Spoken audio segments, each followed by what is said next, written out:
Welcome to the Halo Effect, Hospitality Stories with Ashley and Michael Donald. Hospitality isn't just our profession, it's our passion. With decades of experience and countless stories to share, we've navigated the highs and lows of this dynamic industry, not just as professionals, but as a husband and wife team tackling the challenges of business and life together. This podcast is your invitation to step behind the curtain of the hospitality world. We'll share real experiences, lessons learned, and the moments that have shaped our journey, offering inspiration and insights for anyone walking a similar path. Whether you're just starting out or have years under your belt, we're here to remind you that every challenge is an opportunity and every story has the power to inspire.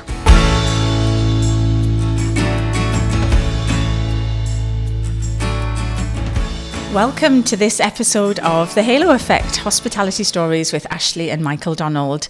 Today we're delighted to be joined by two of the three co-founders of InnPractice, Graham Norris and Dean Cruz, to join us today. So welcome Dean, welcome Graham, great to have you here. Hiya. Thank you Ashley, thank you Michael, great to be with you.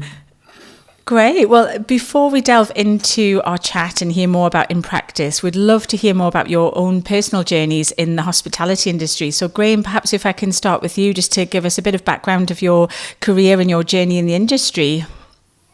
Yeah, sure. I sort of got into hospitality by accident. The best way. When I was leaving school, I wanted to be a journalist. And right. I was moving in that direction. But to help to fund my lifestyle, like many people, I started working in bars and hotels. And basically, I got the bug for it, and the rest is history. And so now, some 30 years later, I've sort of risen through the ranks, if you like. I've done pretty much everything from waiter to housekeeping to kitchen to working in accounts to sales and marketing, everything. Over the 30 years I've been a GM, so I got to be a GM before I was 30, and I was a GM of some sort of upmarket country house hotels. Perhaps the most famous one is a hotel called Monkey Island in Bray-on-Thames. Oh yes. That's right. And then very quickly got into sort of regional roles, and then in 2001 started work with a company called BDL, which is now RBH. Yes. So over a period of years, I spent two blocks of time with RBH, both of exactly 5 years long. The first one as Group Operations Director, and the second time as Divisional Director, looking after their full service hotels. In between those 5 years, I was a franchise director at IHG for 3 years, and then I joined one of the other big franchisees in the UK, Q Green, in 2014, and I've been there as managing director for the managed side of the business ever since, until we left at the end of last year and set up InnPractice. So fantastic! What a journey. Interesting journey, but still something, it still gives me the same hit to see customers having a great time, great experience, but also more importantly to see our colleagues thriving in the jobs that they're doing and developing through businesses. That really does still give me a kick. So that's what we're wanting to see more of in the future. Fantastic. And I think, I love your point around that you fell into the industry by accident. I think it's often the case that it's just such an accessible industry to join, particularly, if you're supporting your studies or doing it as a part-time job. And then, as you say, it becomes a passion, and then it evolves. And there's so many opportunities for career development and so many different disciplines within the industry. As you mentioned yourself, accounts, there's revenue management, F&B, front of house. There's just such a diverse opportunity, I think, for people in the industry. And I think that's a great example of how you've, risen and worked across so many different areas. I think it's always amazing how much you can learn in that first role, especially when working in a bar, working in a pub. How many people we've spoken spoken to has similar experiences. I know John Stevenson from Zero Procure talks about how that first experience and getting to understand the human condition in all sort of different conditions in a bar is so crucial to kind of understanding how people react in certain circumstances and appreciate hospitality. I think it's a special way to start. I think it's also about, you know, the people that help you through along the way at different stages of your career. You know, I can point to several people I would have called mentors or important people in the steps I've taken. You know, those are the people that drive this industry forward. You know, agreed. I know for a fact that, you know, Dean and I have also been that for other people, and we hope to continue to do so. Yeah. Yeah, fantastic. Thank you, Graham. And Dean, how about you? Tell us a little bit about your journey in the industry. I suppose, really, I'm relatively similar to Graham in the way that through schooling, I was very much sort of in terms of my schooling, and my parents were like, you're going to do A-levels, degree, go and do that. That's what you're going to do. And that's really all my school focused on. They never focused on anything like soft skills or social skills in terms of like food and catering, anything like that.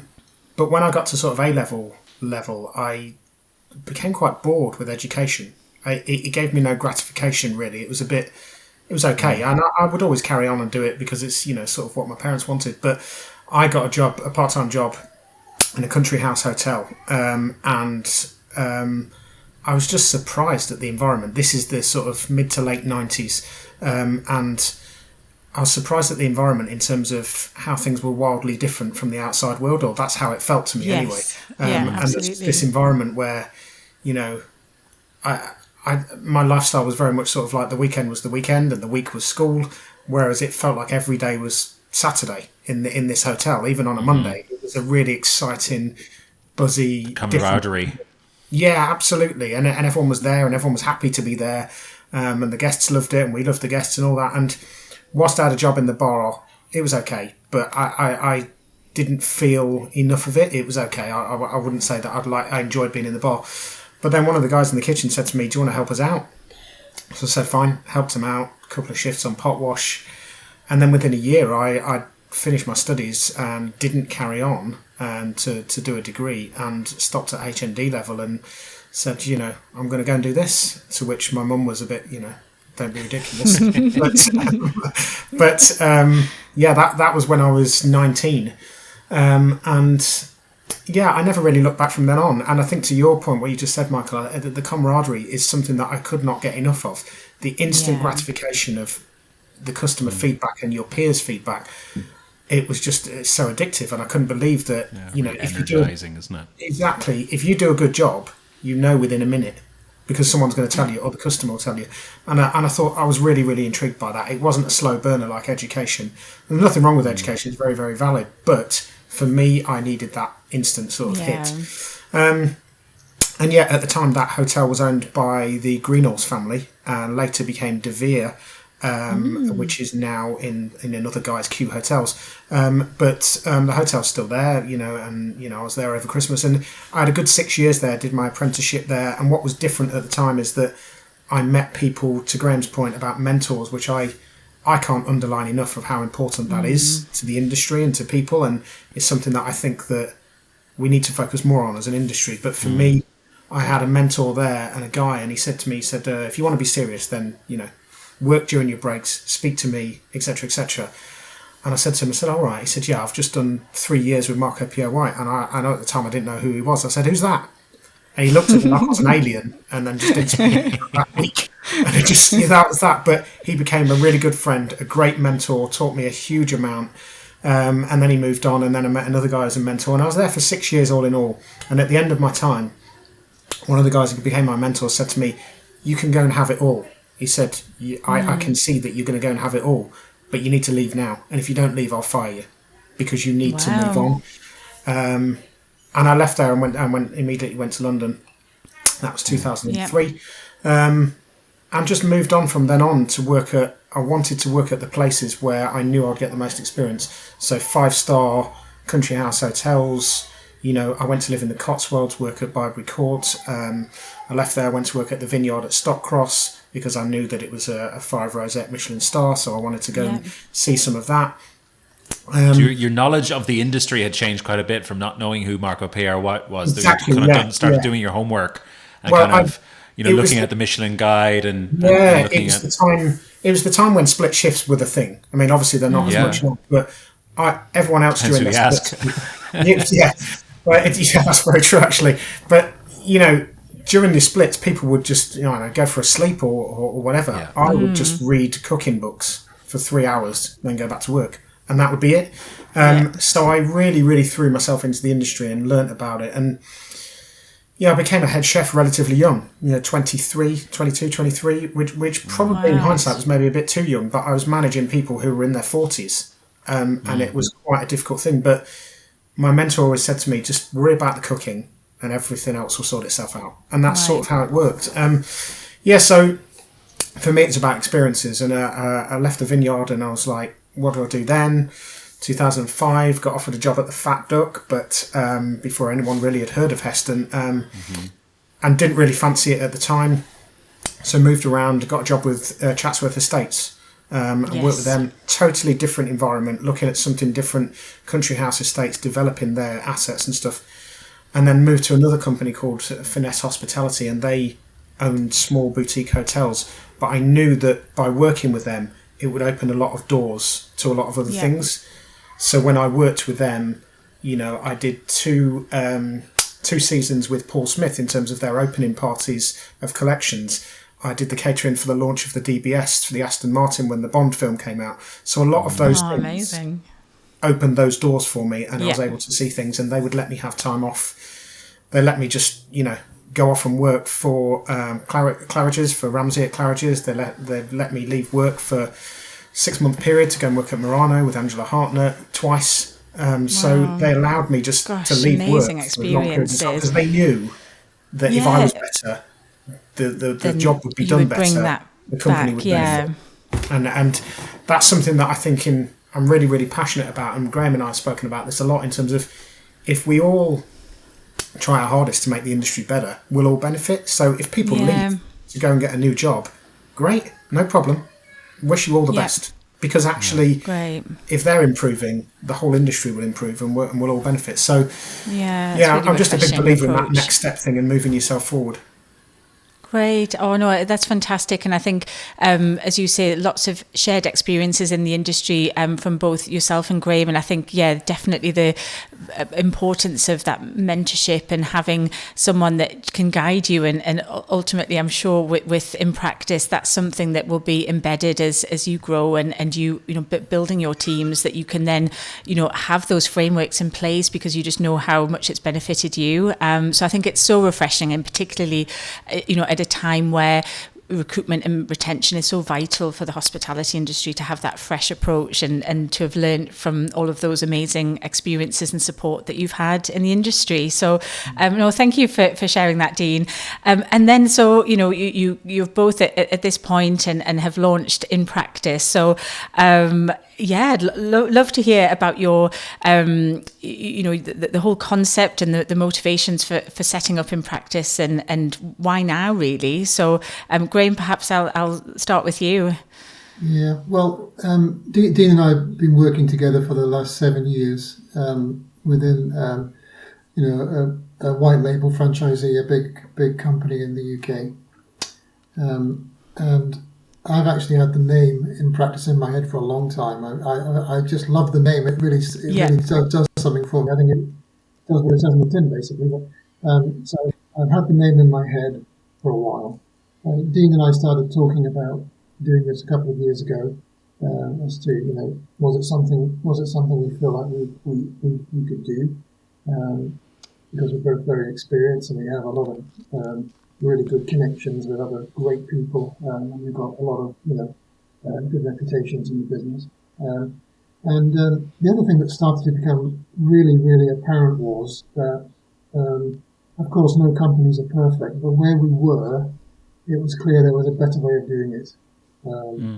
A lot of hotel companies these days have become so obsessed with figures that they've almost forgotten what hospitality is.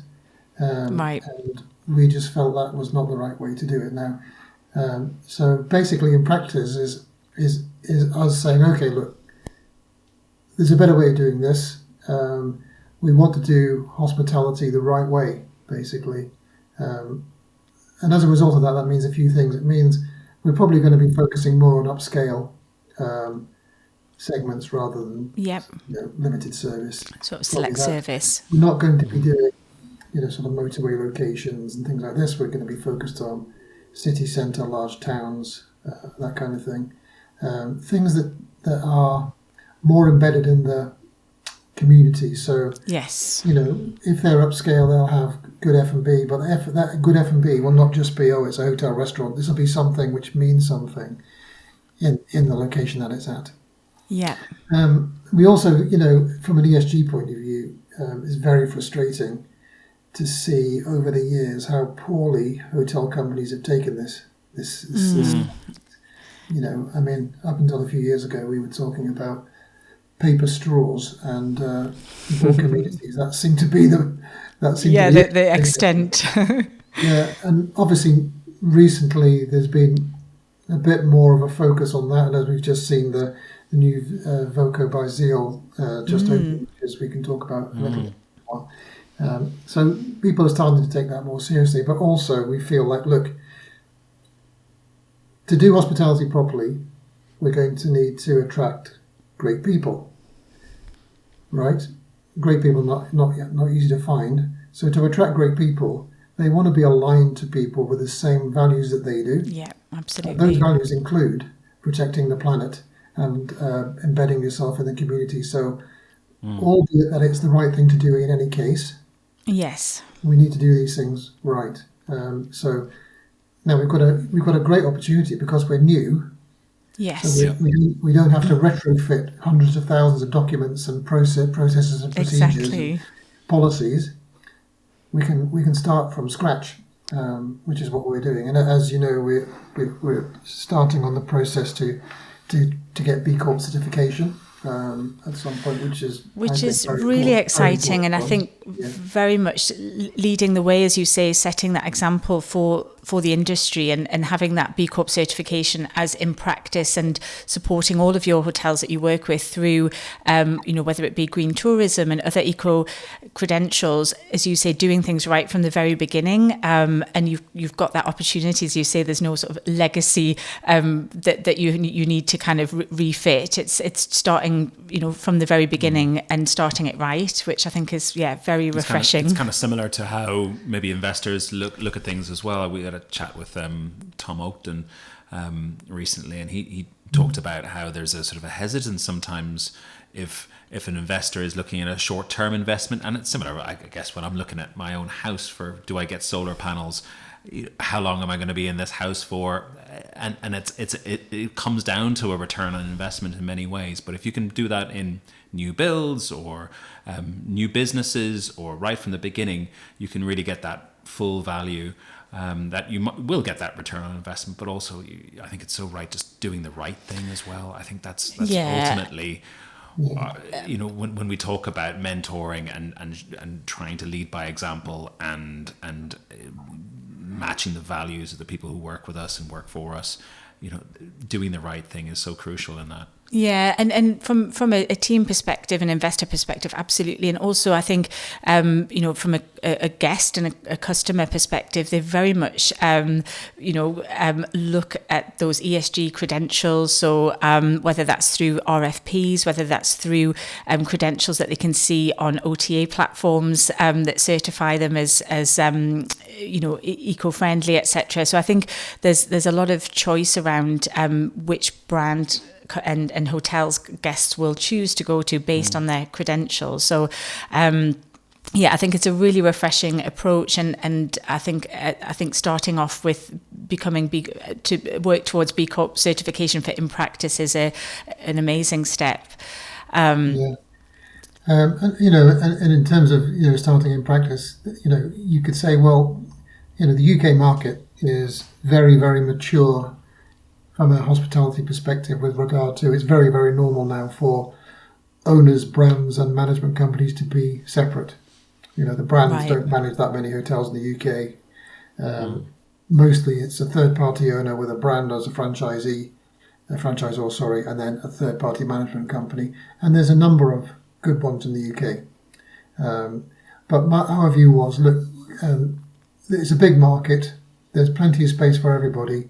And this really is about relationships. It's about being aligned with the owner or investor who wants to do a particular thing. And in our case, flexibility and, and speed is the real key. And so in our early days, we have the opportunity to be faster and more aligned because we won't be as big as, say, Ambridge, for example. We'll be... That's it. You've got... always have Dean and myself and Neil directly on speed dial so they can get straight through to us at any time. Fantastic. Whereas some of these bigger companies, you have to go through the vice presidents of this and directors of that and, never maybe quite get what you need. So, absolutely. So I think being nimble is also one of our USPs. And as we grow, our plan is, of course, to grow over a 6-7 year period, but we're never going to get massive. And as we grow, we just need to keep that in mind, that whatever we do, we want to keep the nimbleness in our business. And I think starting out with those strong sets of values around the purpose of InnPractice, I think will always remain true to that as you grow and scale. It will always come back to your your purpose and those values of starting and doing things right. And Dean, from your perspective, I know both of you are incredibly well connected in the industry, and you've worked with some incredible brands and partners. And full disclosure, Halo are delighted to be working with InnPractice as a partner. But I think that the partnerships and the advisors and the kind of network that you've created is really very, I think, will allow you to have such a big impact very quickly. So I'd love to hear a little bit more about your, I suppose, about the concept about working with partners and bringing in all of those amazing connections that you've got, that you've nurtured across your careers. Yeah, I mean, from my point of view, in terms of the partnership stuff, and I think. We have a lot in the network already and people that we speak to. And Graham's right, that we want to align ourselves with people who benefit, externally, who benefit our own guests, who benefit our staff, who benefit us as a business and investors. And I think sometimes a lot of the industry has cut itself one way or another to say, we'll align ourselves with people who benefit X, as in the bottom line or whatever. Yes. And I think for us, we're trying to say, let's benefit with, Joe's Coffee or whoever, because they do something good for the planet as a company. They do great training for us. They do great training for their guys. By the way, the product's incredible as well. And that's the sort of stuff. And I think that, I look at, there's a company in North Lincolnshire called Edwards Potato Vodka. And this is a family business that's really, really, really just very, very organic. And I met the lady called Emma a long while ago. And she invited me to their launch, and you learn about it. And actually, I think the brother is a bioscientist, and he learnt to make vodka, and they live on a rhubarb farm. And next to them is a guy who does coffee, and next to them is someone who's got potatoes. So they just all went, fantastic. Why don't we make potato vodka flavoured with rhubarb? Because it's the waste product from the rhubarb triangle. Amazing. Also, we've got a guy around the corner who roasts coffee. So why don't we use our vodka knowledge and make a coffee-based liqueur from his waste coffee grounds? And all of this stuff is within literally visual distance. Wow. It's not even 50 miles. It's nothing. And they're now a national brand. And actually what it's shown is it can be done without any huge cost, without a detriment to anything. And that's sort of as a business model where InnPractice, I'm hoping, will go in terms of those partnerships. And Michael raised the point around, that return on investment thing.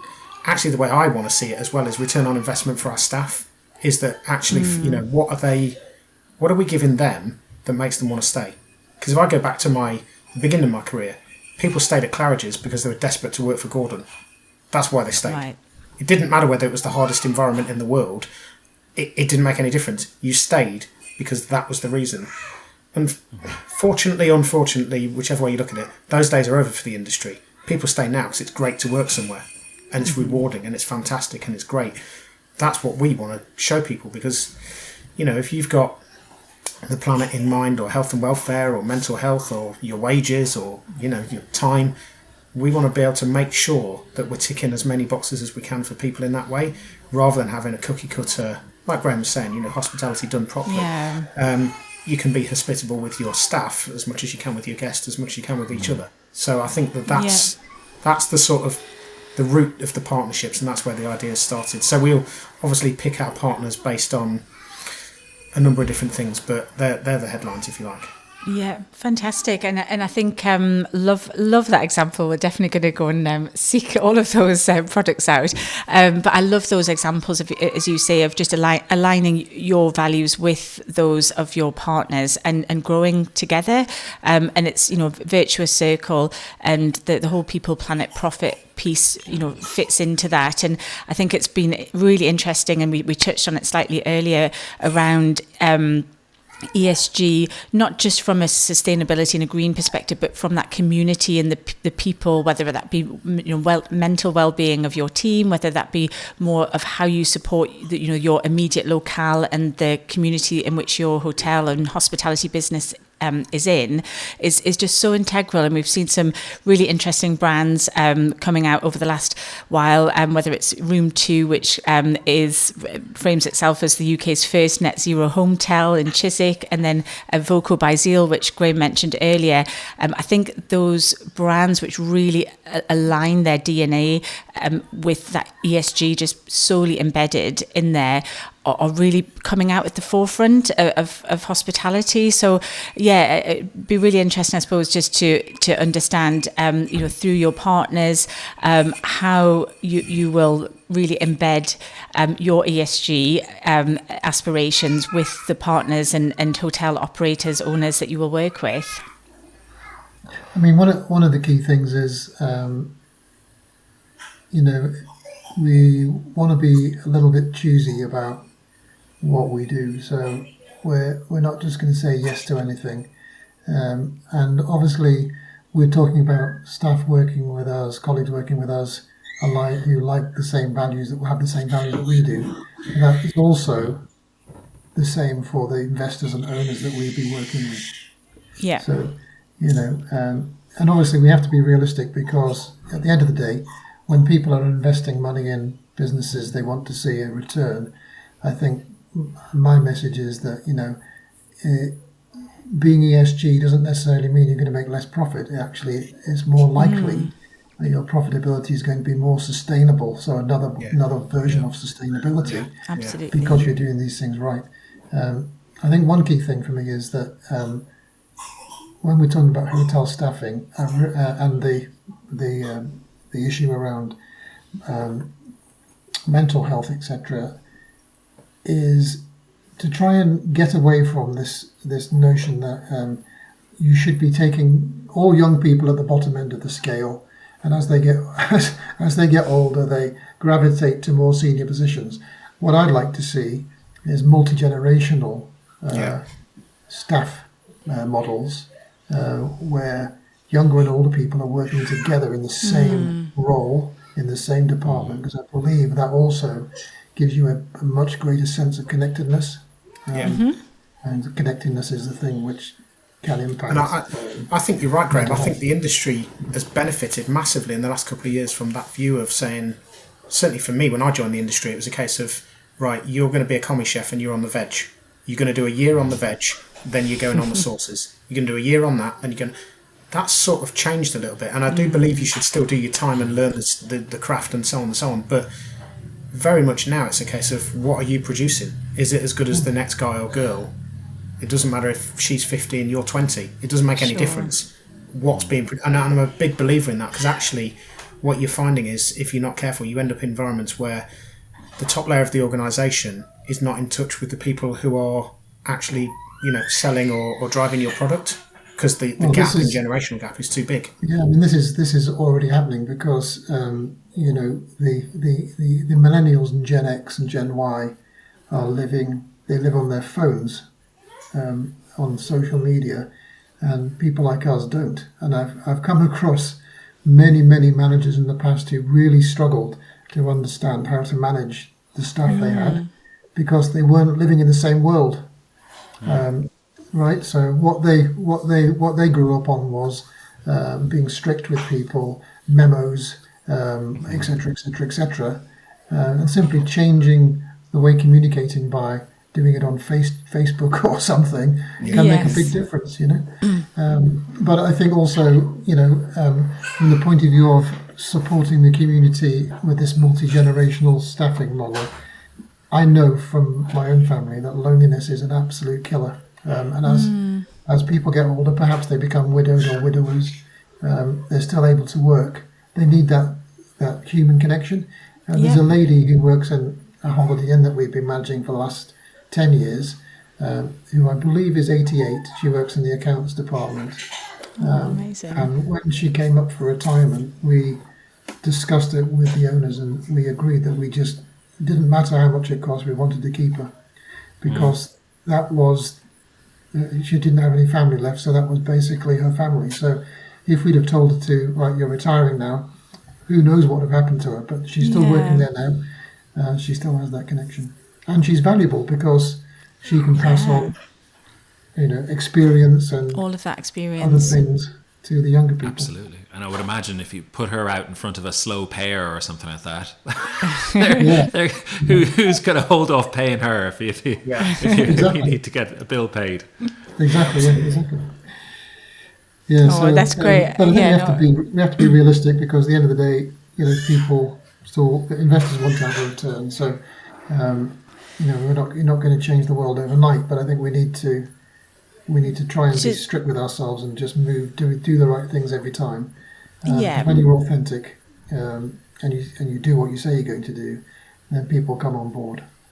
Exactly.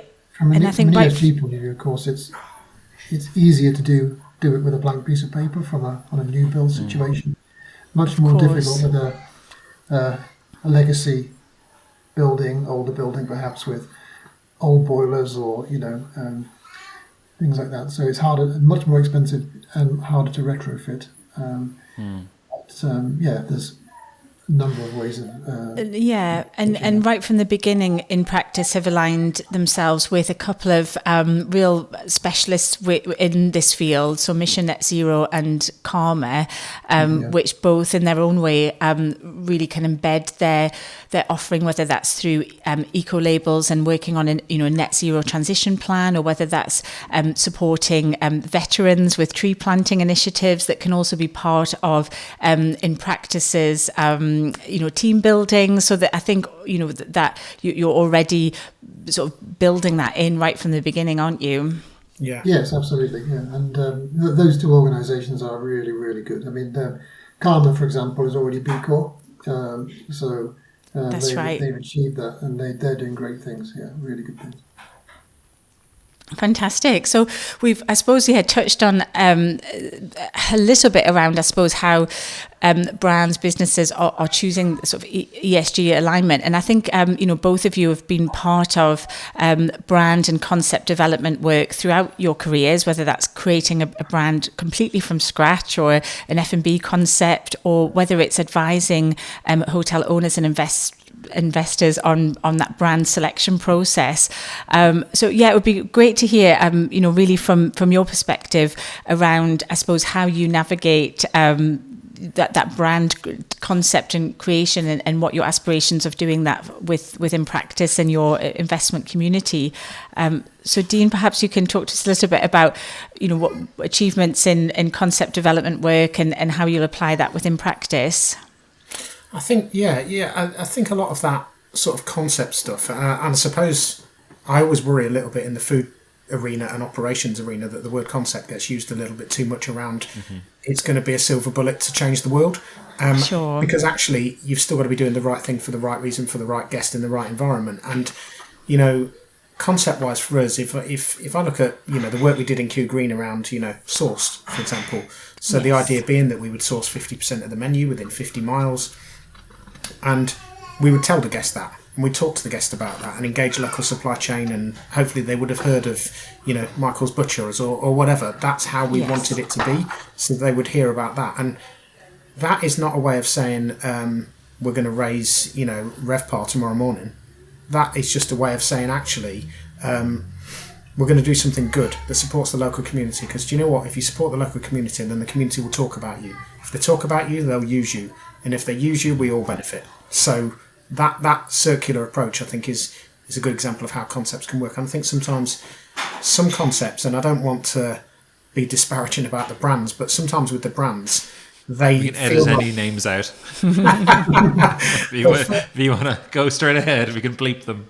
They feel like they need a huge armory of concepts and brands. And and I was with IHG in January, and they were like, we must get 12 brands together. We must get these brands and concepts, and I agree. They need something to go to market with in terms of investors and new owners and things like that. But you can't just magic a brand out of nowhere and assume that it's going to be applicable to everything. You can't take that sort of thing and just move it around. It just doesn't work. And the greatest hoteliers and restaurateurs in the world have proven that. They've all had failures because they've tried to move some of their established brands maybe out of cities into suburbs, and it just doesn't go. So from our point of view, I think that we will focus on concepts and things that work, that are relatable to wherever the site is or whatever's going on. Would you put a sourced product in an airport hotel? Probably not, because the clientele are never going to be connected to the community, because it's an airport hotel. It's really transient. They're in and out. Yeah. They generally aren't going to live local. So it's got to be right. And I think for us, the concept has got to belong to the property a little bit, rather than the property belong to the concept, if that makes any sense. Yeah, absolutely. And I guess ultimately they also need to kind of develop over time as well, right? It's just because you set up a concept, it will live and breathe and evolve. I think all the best the hotels that have been here for 100 years plus, they all have reinvented themselves with maybe tweaks, listening to their feedback from customers, listening to what their teams are saying and their guests are saying, and just making those small tweaks, that continuous improvement, to make it the best possible offering for their. And I think the reality is, if you look at something like tasting menus, it's a great idea, a great concept, if you like. But the reality is, everyone's had a go at tasting menus, but not everybody wants a 4-hour lunch. And that's the reality of it. And I think that you've got to respect that and understand that. And I think if you look at certain hotels and chefs and environments where they've said, yeah, but that's all I do. That's all I do is a tasting menu. From my point of view, I genuinely think it's a recipe for disaster, because it's like, if that's all you do, then you're cutting off quite a lot of the market. Unless you're so niche that that's the reason why people are coming. That's a different conversation. But generally speaking, I think that, I certainly think that back in the days, when I first started at Murano, they were doing an awful lot of like long dinners, 4 courses, in that sort of pasta course, meat course, fish course. In the end, there was like a 2-course express lunch where you could be in and out Michelin star level in an hour. Brilliant. Yeah. Fantastic. So it's really adapting to... That's what people want. So it's really interesting. House of Tides, which I know you'll recognise, which is one of the Michelin star restaurants here in we live in Newcastle. They have in the last couple of weeks actually announced that they will offer an a la carte menu, so you don't have to go and just have the tasting menu, which by the way is amazing. But it's a 4-hour investment of time, which not everyone has. So I think different price points obviously as well will help. So it's interesting to see that evolve. I think the concept thing as well, a lot of people, unfortunately, I mean, Graham and I are relatively well-travelled and experienced in terms of what we've seen, but that doesn't mean that what you saw when you're on holiday, you can just lift it off and put it into your hotel. And you see that an awful lot, is when people go, do you know what? Me and Graham went on holiday together and we saw XYZ coffee shop that did this and did that, so let's do it. It's like, that doesn't mean anything. It doesn't mean anything, really. It just... It's one of those things that it's not going to work everywhere, and it's one of the learnings that the hotel industry has got to get to in terms of the brands and things like that. You can't just lift things up and move them to another site and expect them to work. Yeah, it has to have that, again, coming back to that connectivity piece, isn't it? And then I suppose from a wider brand perspective, I think InnPractice will be, I suppose, brand agnostic in terms of, you have got experience and can work with the big global brands right through to creating brands and concepts for boutique hotels. But I suppose what process would you go through in terms of advising hotel owners and investors around that brand selection piece? Well, it depends on a number of variables. It's often, if it's an existing hotel, and this is one of the reasons why we formed InnPractice was right now. If you go back to COVID, we were expecting a big wave of failure in the hospitality industry, which never happened because the government continued to furlough scheme support, VAT support, business rate support, which all that stuff is coming to an end or has come to an end. And of course, since then, interest rates have gone up significantly, even though they're flattening off now, which means that a lot of people are under a lot more pressure, struggling to refinance, and the banks don't want to take the keys back. So many owners with existing hotels are in the position where they're looking for solutions, which is where we can come in. And those solutions can be a number of things. They can be, okay, you have an independent hotel in a certain location, a hard brand or a soft brand may be the answer to help you get the performance to get the bank off your back, for example. You have a branded hotel, rebranding that hotel to another brand may be a solution. So depending on the situation, the circumstances, existing hotel or not, if it's branded or not, or if it's a new build situation or a conversion of an office or something where it's not a hotel at the moment, then you take a view as to, okay, you do market research, you look at the market, you look at what's in the market from a branded and unbranded perspective, and you look for the gaps in the market where this hotel could move to trade successfully. And we help owners and investors do that work because we've worked with all the big brands, of course, IHG particularly, Hilton a lot, Marriott a lot, Wyndham a lot, some Accor. We're also potentially going to be starting work with Hyatt hopefully shortly, and some other lesser known brands which will be coming through, more lifestyle brands. So it's about trying to find the gap in the market that this hotel could fill, which would enable, in an existing situation, the owner to get a better return on their investment, particularly for those people that are under pressure from their banks, of which there are many right now. I think we are starting to see elements of failure coming through the business, more so because of structural issues to do with how much debt they have in the business and the interest rates, more than trading. Although trading has been softer end of last year, beginning of this year. And then, of course, in certain circumstances where you have a blank sheet of paper, and we're working on one together at the moment in London, that's really exciting because, there are certain locations where you just don't need a brand.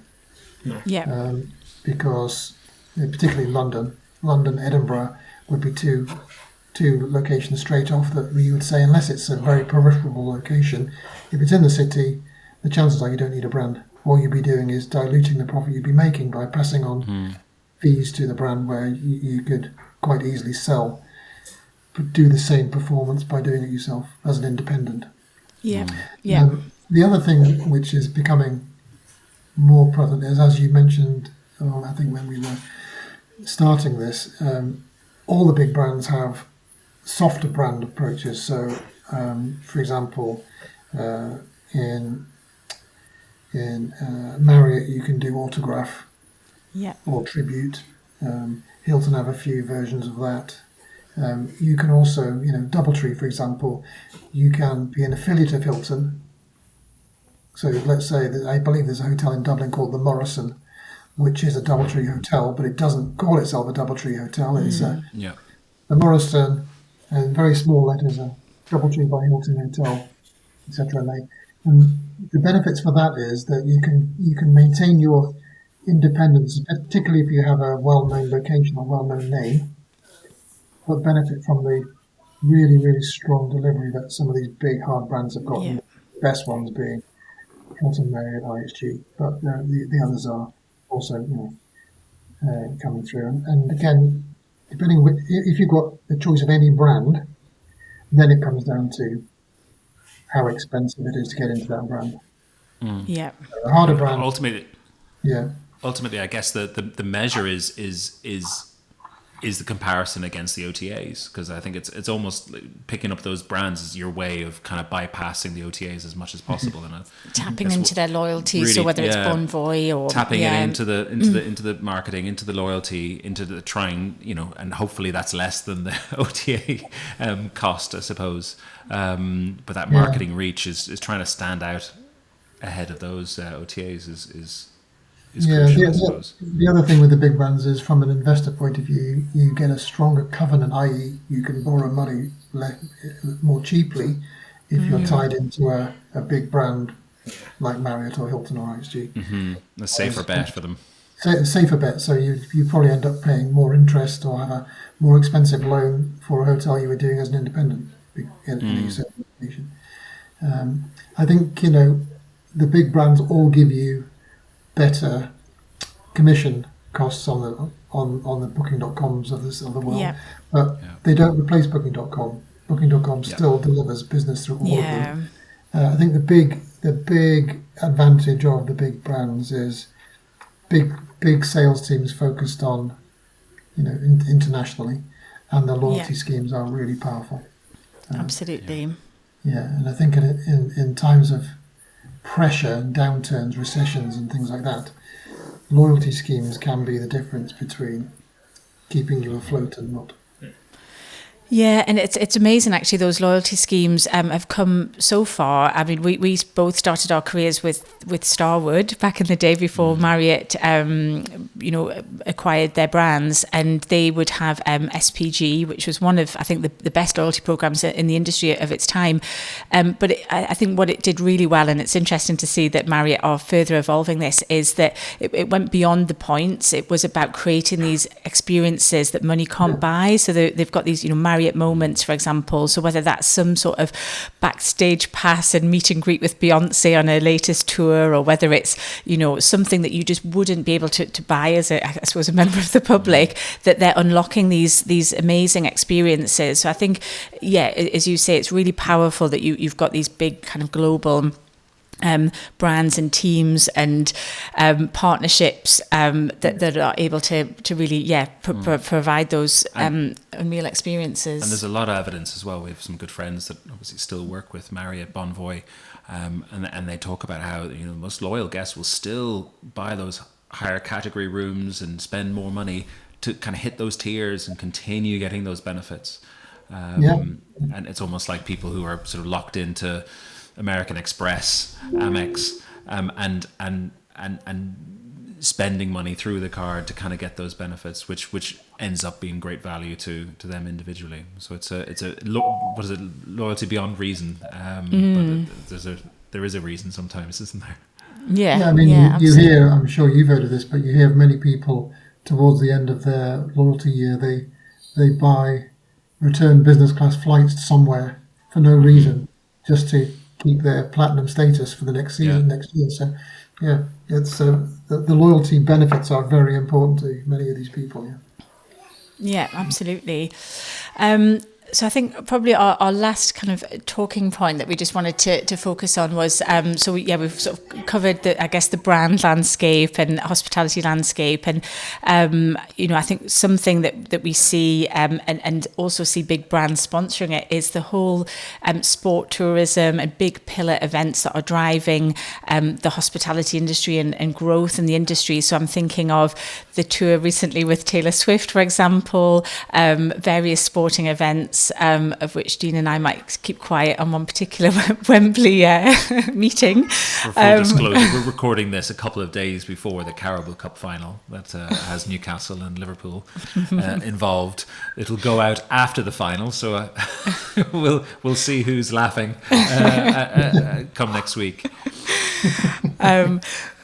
But I think it is just really interesting. So, and I'm thinking of IHG sponsoring the Six Nations as an example, and hospitality brands aligning themselves with big sporting, disciplines and sporting occasions. I think it's just really interesting to see how,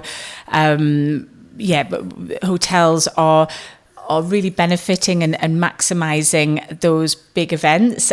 Sometimes they're being in the press for the wrong reasons, like we talked about the dynamic pricing, and I think Oasis ticket pricing was highly dynamic, but also that hotels are, I suppose, kind of optimizing and capitalizing on those big events. But yeah, no doubt they're huge drivers in occupancy, in profiling opportunities.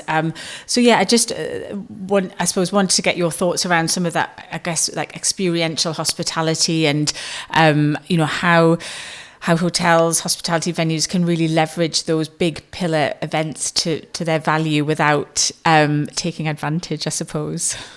Yeah, I mean, I think, the sports side of it, the World Cup, in whichever sport it is, the European Championships, the FA Cup final, the Carabao Cup final, all these things, Wimbledon, etc. They've been part of the hotel calendar for a while.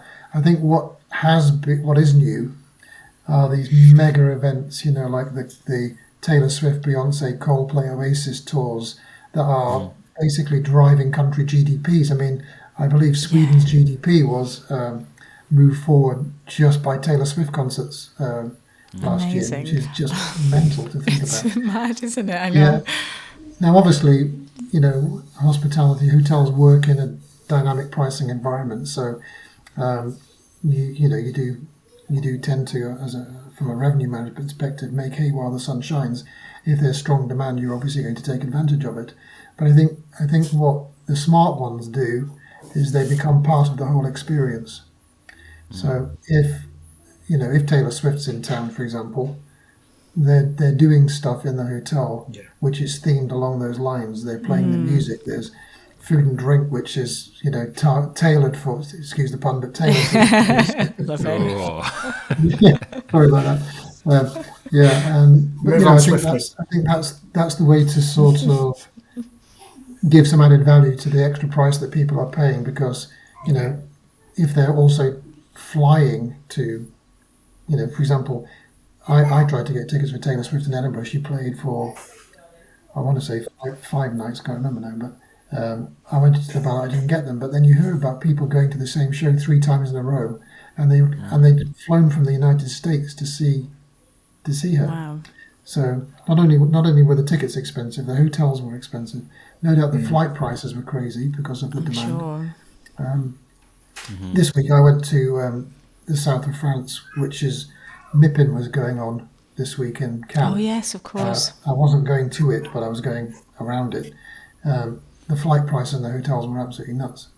It's just a fact of life, isn't it? So I think it's about becoming a bit more part of the experience and offering something aligned to whatever event is drawing people to the city or the location. Yeah.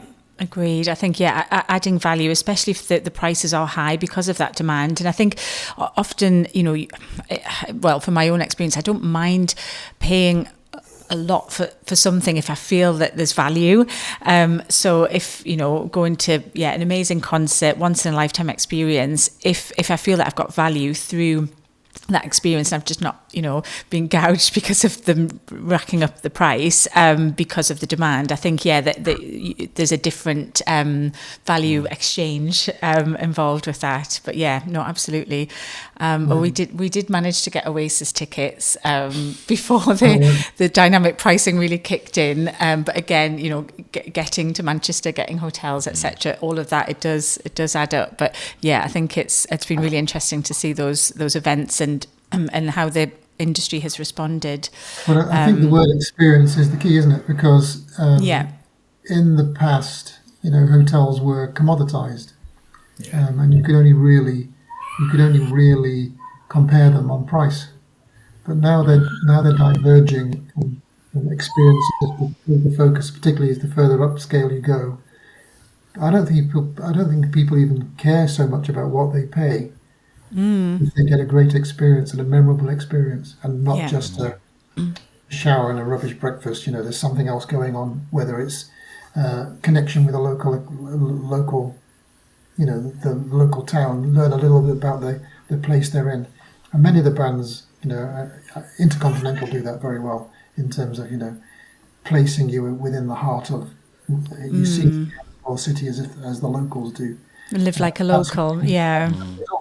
As a result, I think it takes you away from being commoditized, and therefore it's difficult to compare hotels like that on price because you're getting different things.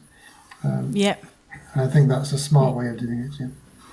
Yeah, definitely. Yeah, I think there's a recent article talking about 68% of people now looking at the experience rather than the price as the first thing, and it's an interesting one. I think that sort of like level of cross marketing as well. I mean, I'm not a Spurs fan, but I do like Beavertown beers. I love the artwork and everything like that. I love the idea that there's a Beavertown brewery in the Tottenham Hotspur Stadium. I don't know how I guess I have to go to Beyonce or something instead rather than go to a Spurs game. But I love the idea of that is all there.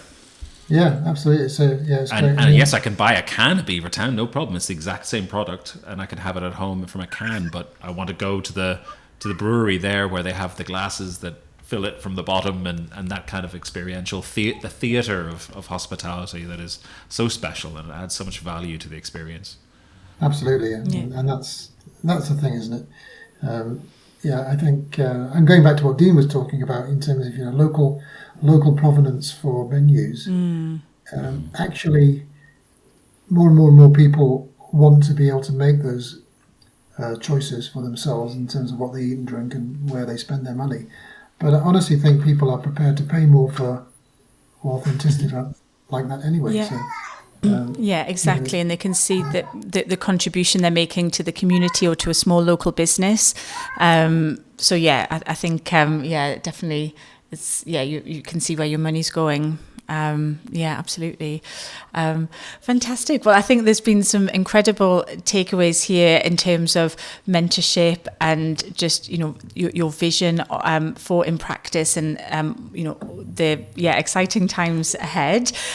We'll be sure to link up a bit of background on InnPractice and website links and partners that we've talked about on the show. And just wanted to take the opportunity to thank you both so much for your time and for sharing your journey and insights. It's been wonderful to speak to you as always, and delighted to see how InnPractice grows and flourishes in the future.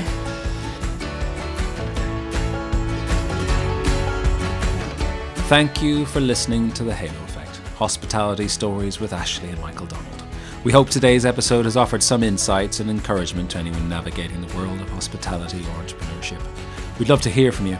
If you have a question, want to suggest a topic, or interested in just joining us as a guest, you'll find our contact details in the show notes. Don't forget to follow, like, or subscribe to The Halo Effect on your favourite podcast platform so you never miss an episode. Until next time, thank you, and we can't wait to welcome you back for more stories and inspiration.